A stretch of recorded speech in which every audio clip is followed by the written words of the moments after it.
Welcome to my channel Nice Academy. दोस्तों, class 10th का ICSE board का exam का अलार्म बज चुका है। आपकी एग्ज़ाम की डेट आ गई है और क्यों ना हम कंप्यूटर साइंस के विषय के लिए हम कुछ अपनी प्रिपरेशंस कर लें। इस सेम 2 में या आप कहिए मिड टर्म 2 में आपके एरे से रिलेटेड और स्ट्रिंग से रिलेटेड कुछ क्वेश्चंस आएंगे जिनके ऊपर आपको प्रोग्राम्स बनाने होंगे। तो मैंने सोचा कि क्यों ना मैं आप लोगों को कुछ नया प्रोग्राम से रिलेटेड कुछ टिप्स और प्रोग्रामिंग आपको बताऊं, जिससे कि आपके एग्ज़ाम में फुल मार्क्स आप ऑब्टेन कर पाएँ। तो आइए हम देखते हैं कि एरे क्या होता है। ठीक है, एरे क्यों हम यूज़ करते हैं। सबसे पहले तो क्या हमको समझना होगा कि हमें एरे की ज़रूरत क्यों पड़ी। एरे को यूज़ करने की ज़रूरत क्यों पड़ी, इसका मेन कारण ये था कि जब भी हम कोई भी प्रोग्राम बनाते थे तो हम क्या करते थे कि एक वेरिएबल नेम लेते थे और उसमें हम वैल्यू को स्टोर करा देते थे और उस वैल्यू से रिलेटेड हम उसकी कैलकुलेशन कर देते थे। जैसे कि आपने कहा कि हमको 5 सब्जेक्ट के मार्क्स एंटर कराने हैं, 5 सब्जेक्ट के मार्क्स हमको एंटर कराने हैं। तो हम क्या करेंगे, इसके लिए a बराबर 5 लिख देंगे, b बराबर 10 लिख देंगे, c बराबर 11 लिख देंगे और d बराबर 3 लिख देंगे और e बराबर हमने लिख दिया 2। ये हमारे 5 सब्जेक्ट हो गए, यानी 1 2 3 4 5 ये हमारे 5 सब्जेक्ट हैं। इन 5 सब्जेक्ट में हमने वैल्यू इनपुट करा दी। ठीक है, वैल्यू को स्टोर करा दिया।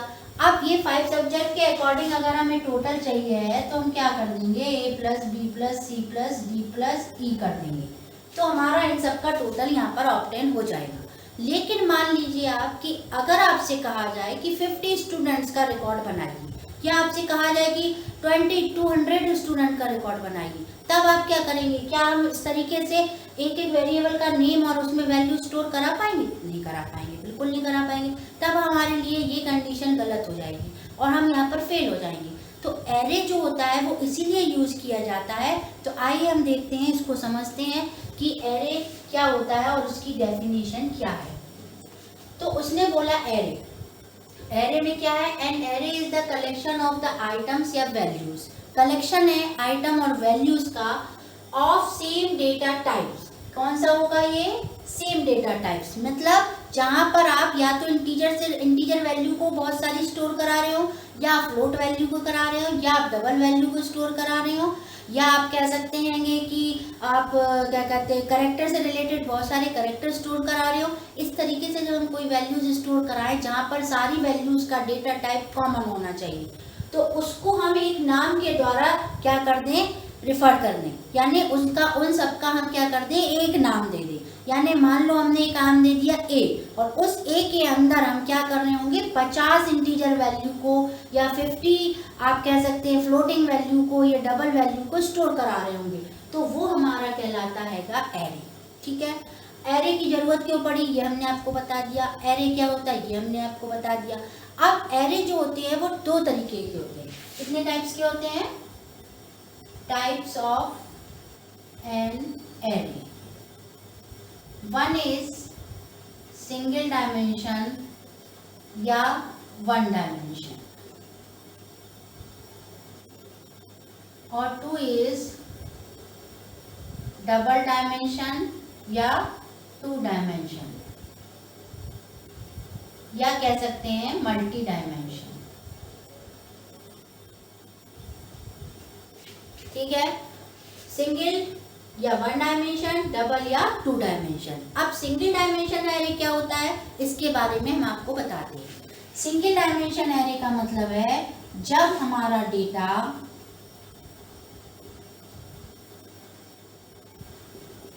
सिंगल डायमेंशन एरे मीन्स क्या हुआ, जब हम कोई डेटा को एक लीनियर फॉर्म में स्टोर कराएं। जैसे हम कंटिन्यूअस मेमोरी में जब कोई डेटा स्टोर हो रहा होगा, जहां पर कोई भी एरे का डेटा या कोई भी integer data, float data, double data, जहां पर कहाँ पे किस फॉर्म में स्टोर हो रहे होंगे, कंटिन्यूअस मेमोरी एलोकेशन के फॉर्म में स्टोर हो रहे होंगे।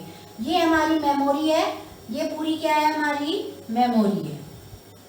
ओके, इस मेमोरी में हम एरे के जो एलिमेंट्स हैं उनको स्टोर करा रहे हैं। उस एरे एलिमेंट का नाम हमने क्या लिखा हुआ है, इस एरे को हमने मान लिया है x, ठीक है। इस एरे का नाम है x और ये हमारा मेमोरी है। कॉन्टिग्युअस मेमोरी एलोकेशन का मतलब होता है कि मान लो हमने 10 एलिमेंट्स स्टोर कराए, 20, 30, 5, 15, 10 अप टू कहाँ पर 10 एलिमेंट्स तक, तो यहाँ पे हमने लिख दिया 25। इतने एलिमेंट हम स्टोर करा रहे हैं। तो कंटिन्यूअस मेमोरी एलोकेशन में क्या होगा कि जब हमारा एलिमेंट जो हमारी वैल्यू है वो मेमोरी में कैसे स्टोर होगी, सबसे पहली वाली वैल्यू जो होगी वो पहले वाले ब्लॉक में स्टोर हो जाएगी, सेकंड नंबर वाली यहाँ पर, थर्ड नंबर वाली यहाँ पर, फोर्थ नंबर वाली यहाँ पर, फिफ्थ नंबर वाली यहाँ पर, और ऐसे करते करते सारी वैल्यू हमारी यहाँ पर जाकर स्टोर हो जाएंगी, ठीक है। तो ये जो फॉर्म है वो कैसा है, कंटिन्यूअस, यानी एक के बाद जो एक वैल्यू आ रही थी वो एक के बाद एक ही स्टोर होती चली जा रही थी। इसको हम कहते हैं कंटिन्यूअस मेमोरी एलोकेशन, यानी मेमोरी का एलोकेशन कैसे मिला हमको, एक के बाद एक मिला।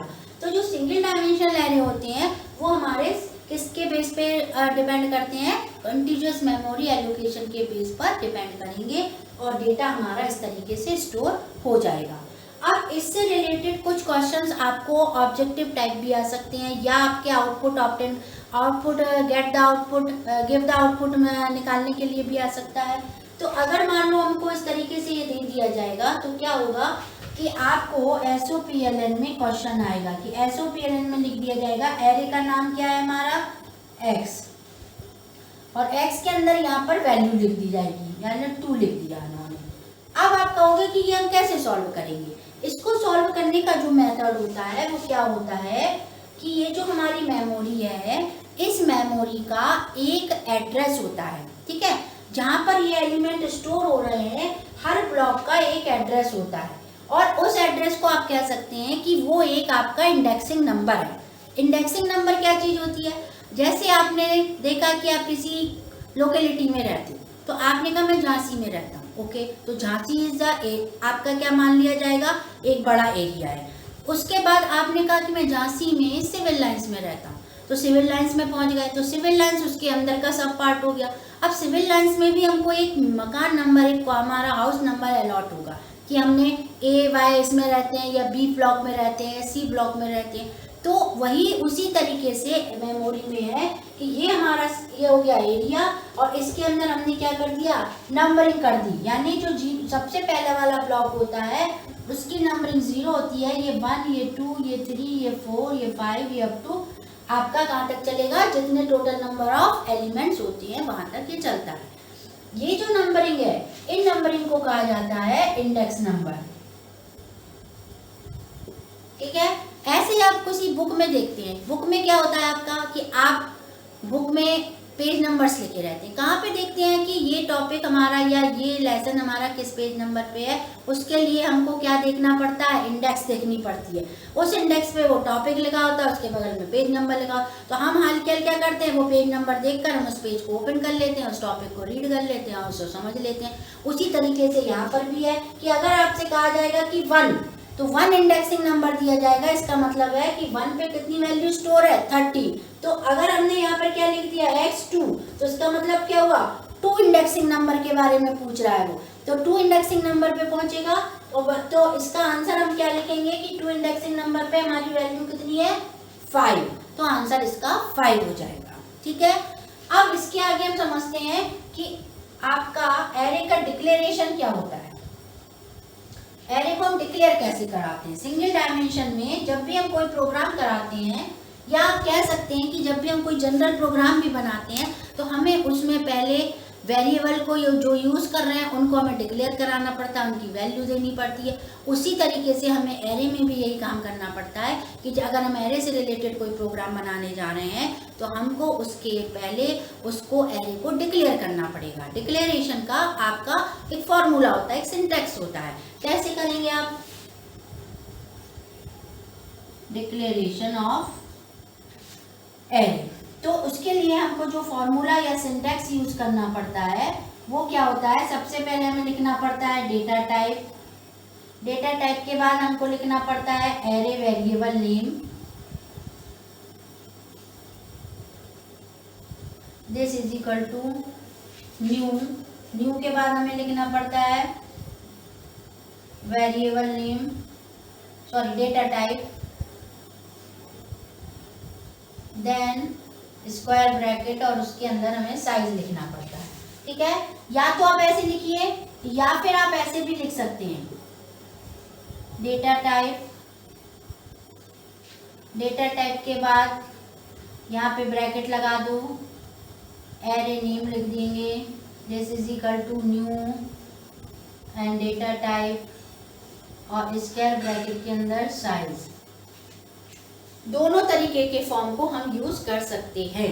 ये जो यहाँ पर न्यू है, new, this is the new, क्या है ये हमारा आपका न्यू ऑपरेटर है। न्यू ऑपरेटर जब भी आपका किसी चीज में लग जाता है, इसका मतलब होता है कि यहाँ पर हम क्या कर रहे हैं, मेमोरी में डेटा को कैसे स्टोर कराना है, वो आपको ये बताता है कि इससे मेमोरी में डेटा कैसे स्टोर हो रहा है। तो न्यू लगा देने से क्या होगा, नया डेटा आपका एरे जो क्रिएट होगा उसके एलिमेंट्स को हम मेमोरी में कैसे स्टोर कराएंगे। ये साइज क्या बताता है कि टोटल नंबर ऑफ एलिमेंट्स हमारे एरे में कितने हैं। अगर आपसे कह दिया जाएगा कि 10 एलिमेंट्स, तो इसका साइज क्या हो जाएगा, 10 हो जाएगा। अगर आपसे कह दिया जाएगा 5 एलिमेंट्स, तो इसका साइज क्या हो जाएगा, 5 हो जाएगा। अगर आप इसको देखें एग्जाम्पल के तौर पे, तो मान लो आपसे कहा जाए कि आपको 10 स्टूडेंट्स के रोल नंबर इनपुट कराने हैं, तो हम यहाँ पे क्या लिखेंगे, इंट क्यों लिखेंगे, क्योंकि रोल नंबर इंटीजर में होते हैं। एरे का नाम दे देंगे हम, x दे दीजिए, या आप यहाँ पे लिख दीजिए rn, ब्रैकेट लगाइए, इक्वल टू न्यू, फिर इंट आ जाएगा और साइज कितना हो जाएगा हमारे पास, 10 हो जाएगा। ओके, ये आपका था सिंगल डायमेंशन से रिलेटेड कि हम सिंगल डायमेंशन को कैसे डिक्लेयर करते हैं।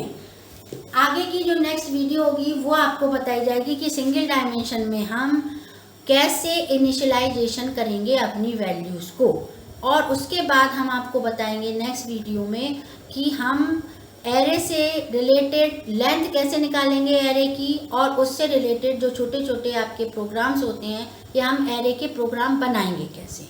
Okay, thank you. इससे पहले मैं आपको फिर से याद दिला दूं कि मेरे चैनल को लाइक, सब्सक्राइब और कमेंट करना नहीं भूलिएगा, जिससे मुझे पता चलता रहे कि आप मेरे चैनल को कितना लाइक करते हैं, और मुझे उम्मीद है कि आपने आज बहुत कुछ सीखा होगा। आगे के नेक्स्ट वीडियो ज़रूर देखिएगा जो इसी एरे से रिलेटेड है।